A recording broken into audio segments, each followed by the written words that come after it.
So the problem now is our consciousness. You understand now? Our consciousness, which means the way you think, the way you live, the way you believe, the way you react, your behavior, your thing, all that is your consciousness, which is your life. That consciousness is you.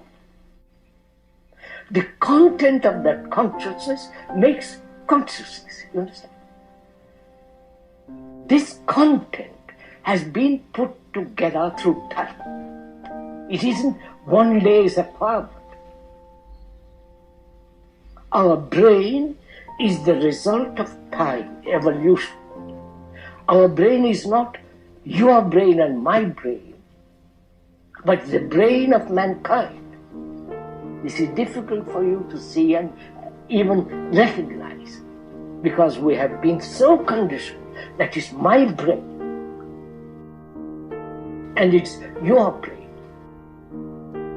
But if you observe human beings right throughout the world go through enormous turmoil, poverty, anxiety, insecurity, fear of being hurt physically, fear of psychological hurts, fear of death, and the inquiry what is there beyond.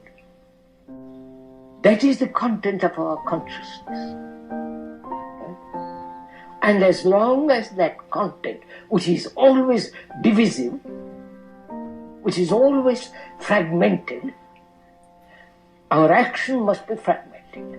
Right? The problem then is it possible for the content of that consciousness to be dissolved?